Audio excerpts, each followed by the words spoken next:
এবং এখানে লেখা আছে স্পষ্ট করে যে খুলনা ইউনিভার্সিটি। কিছু হবে গোল গোল করে বৃত্তাকারে কিছু লাগানো হয়েছে। একটি বিল্ডিং দেখতে পাচ্ছি।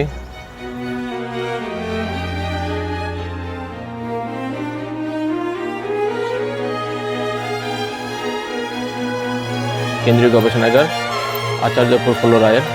এখন আপনাদের দেখাচ্ছি সুন্দরবনের বিখ্যাত গোলপাতা।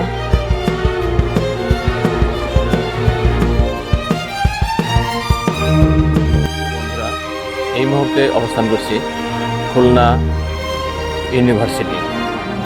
খুলনা ইউনিভার্সিটির গেট এবং এখানে লেখা আছে স্পষ্ট করে যে খুলনা ইউনিভার্সিটি।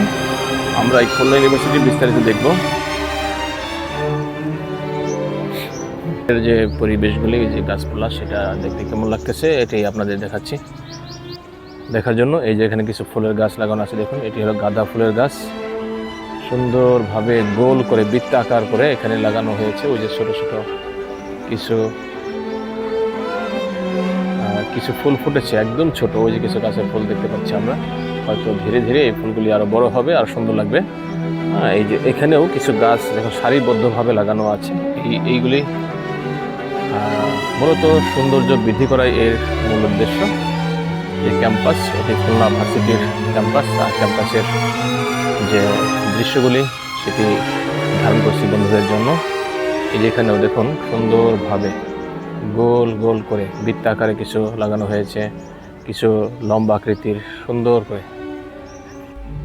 আপনারা দেখতে পাচ্ছেন খুলনা বিশ্ববিদ্যালয়ের প্রাকৃতিক পরিবেশ কত সুন্দরভাবে সাজিয়ে গুছিয়ে রেখেছে এই খুলনা বিশ্ববিদ্যালয় ক্যাম্পাস। খুলনা বিশ্ববিদ্যালয় বাংলাদেশের একটি অন্যতম পাবলিক বিশ্ববিদ্যালয়। এটি খুলনা শহরের বন্যামারীতে অবস্থিত। 1991 সালে এটি প্রতিষ্ঠিত হয় এবং দেশের শিক্ষা ক্ষেত্রে একটি গুরুত্বপূর্ণ ভূমিকা পালন করেছে। খুলনা বিশ্ববিদ্যালয়ের ক্যাম্পাস সুন্দর ও পরিবেশ বান্ধব, যা আপনারা দেখতে পাচ্ছেন ভিডিওতে। এটি গ্রামীণ ও শহুরে এলাকার মধ্যে অবস্থিত, যা শিক্ষার্থীদের পড়াশোনা ও গবেষণার জন্য একটি আদর্শ পরিবেশ তৈরি করে। খুলনা বিশ্ববিদ্যালয়ে বিভিন্ন অনুষদ ও বিভাগ রয়েছে। এর মধ্যে উল্লেখযোগ্য হল বিজ্ঞান, প্রকৌশল ও প্রযুক্তি অনুষদ, আর্টস ও হিউম্যানিটিজ অনুষদ, সামাজিক বিজ্ঞান অনুষদ, জীববিজ্ঞান অনুষদ ইত্যাদি। এটি দেশের একমাত্র পাবলিক বিশ্ববিদ্যালয় যেখানে কোনো ছাত্র রাজনীতি নেই। বন্ধুরা, এই মুহূর্তে আমরা অবস্থান করছি খুলনা বিশ্ববিদ্যালয়ে এবং খুলনা বিশ্ববিদ্যালয়ের এই যে একটি অস্থায়ী মঞ্চ, এখানে মঞ্চ বানানো হয়।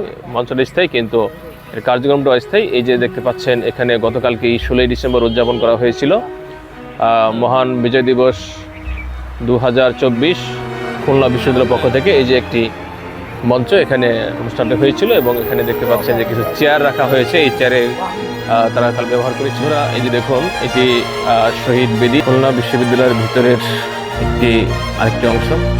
এই যে পাশেই দেখতে পাচ্ছেন একটি লেক। এই লেকের পানিগুলি খুব একটা পরিষ্কার না। আর এখানে এই বিভিন্ন ময়লা আবর্জনা পানিগুলি হয়তো এখানে এসে মিলিত হয়।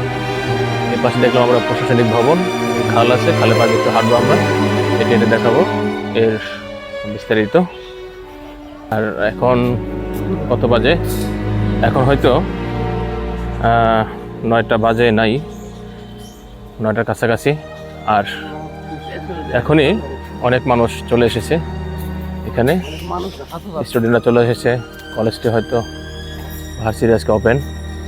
ও শীতকালীন ছুটিতে স্কুল কলেজ আছে, কিন্তু ভার্সিটি হয়তো শীতকালীন। আমরা হাঁটতে হাঁটতে খুলনা বিশ্ববিদ্যালয়ের ভিতরে একটি খালের পাশ দিয়ে যাচ্ছিলাম এবং পাশে একটি ছোট মন্দির দেখতে পেয়েছিলাম। এই মন্দিরে হিন্দু ধর্মাবলম্বী যারা আছেন তারা এখানে পূজা অর্চনা এবং তাদের প্রার্থনা কাজ এখানে করে থাকেন।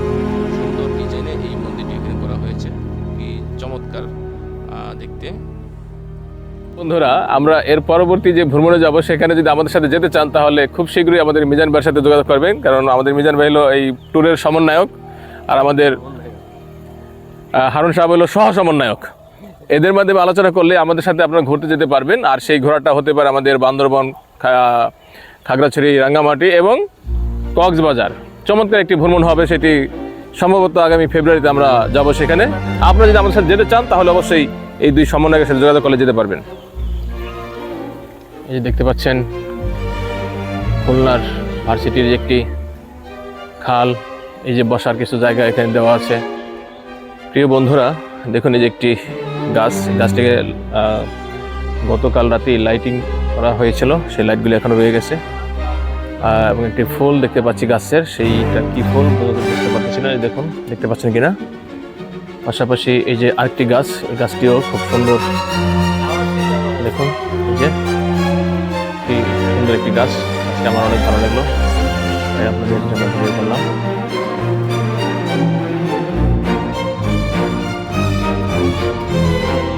খুলনা ভার্সিটির ভিতরের একটি অংশ, কেন্দ্রীয় গবেষণাগার আচার্য প্রফুল্ল রায়ের এই যে একটি গবেষণাগার এখানে এই যে দেখতে পাচ্ছেন।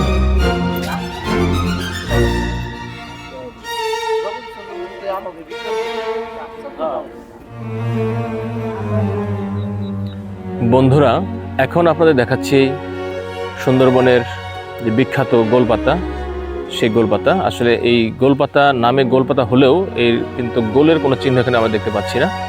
এটি আসলে লম্বা পাতা। আর এই লম্বা একটা পাতাকে কেন যে গোলপাতা নাম দেওয়া হলো সেটা আমার কল্পনায় আসে না, আমি বুঝতেও পারিনি। আর ওই পাশে আমরা একটি গোলপাতার একটি ঘরও দেখতে পেলাম, ওই যে আপনার কুয়াশার মতো দেখা যাচ্ছে। ওই ঘরটি পুরোটাই গোলপাতা দিয়ে তৈরি করা হয়েছে, অনেক বড়। ওটা সম্ভবত ওখানে রেস্টুরেন্ট হতে পারে বা ক্যান্টিনও হতে পারে, যেটা ভার্সিটির ভিতরে, যেহেতু আমার মনে হয় কোনো ক্যান্টিন। আসলে একটু হাসলাম মন খুলে, কারণ আমার ক্যামেরা রানিং আছে, পাশে আমার মাইক্রোফোন অন আছে। আর এই মাইক্রোফোন অনে আমাদের মিজান ভাই দু এক সময় ব্যাপার যে একটা কথা বলে ফেলে, ওই কথাটা বলার পরপরই আবার সে তাকায় যে ব্যাপার কি, ক্যামেরায় ধরা পড়ে গেল কিনা। এই যে আপনাদের দেখাচ্ছি যে একটি ক্যান্টিন, এই ক্যান্টিনটি অনেক বড় এবং বিশেষত হলো এই গোলপাতা দিয়ে তৈরি করা হয়েছে, দেখতে পাচ্ছেন এই ক্যান্টিনটি। এই ক্যান্টিনটা পুরোটা গোলপাতা দিয়ে তৈরি করা, সুন্দরবনের বিখ্যাত গোলপাতা। দেখুন কি ডিজাইন করে তৈরি করা হয়েছে, এটি চমৎকার কিছু ডিজাইন এবং লাইট আছে। রাত্রেবেলা হয়তো এটা আরও চমৎকার লাগবে বা চমৎকার লাগেও। এই যে ক্যান্টিনটি দেখতে পাচ্ছেন আপনারা। এই পাশেই ওই যে একটি একাডেমিক ভবন, সেটি জগদীশ চন্দ্র বসু আচার্য ভবন।